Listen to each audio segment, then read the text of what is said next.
సాలూరు మండలంలో పట్టాభద్రుల ఎమ్మెల్సీ ఎన్నికలు ప్రశాంతంగా ముగిశాయి. ఎమ్మెల్సీ ఎన్నికల నేపథ్యంలో నిజామాబాద్ జిల్లా వ్యాప్తంగా పోలింగ్ ప్రక్రియ ప్రారంభమైంది. ఉదయం 8 గంటల నుంచి సాయంత్రం 4 గంటల వరకు కొనసాగనుంది. జిల్లా వ్యాప్తంగా 81 పోలింగ్ కేంద్రాలను ఏర్పాటు చేశారు.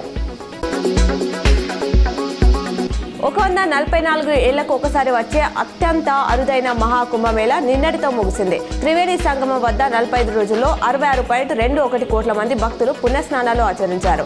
ఇక గతంలో 1881లో జరిగిన మహాకుంభమేళా మళ్లీ 2169 సంవత్సరంలో రానుంది.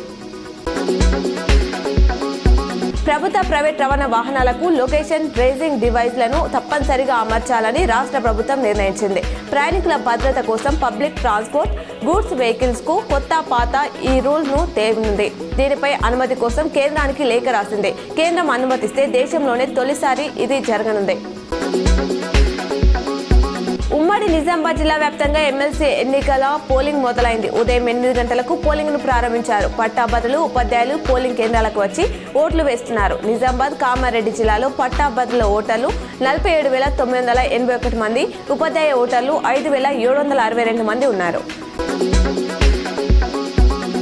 మహాకుంభమేళా శివరాత్రి సందర్భంగా నిన్నతో ముగిసింది. 45 రోజుల పాటు సాగిన ఈ మహాంతర కార్యక్రమంలో 66.21 కోట్ల మంది భక్తులు పుణ్యస్నానం ఆచరించినట్లు యూపీ సీఎం యోగి ఆదిత్యనాథ్ తెలిపారు. పీఎం మోదీ ఆధ్వర్యంలో అఖండాలు, సాధులు, మహామండలేశ్వర్ల ఆశీర్వాదాలతో కార్యక్రమాన్ని విజయవంతంగా పూర్తి చేసినట్లు చెప్పారు.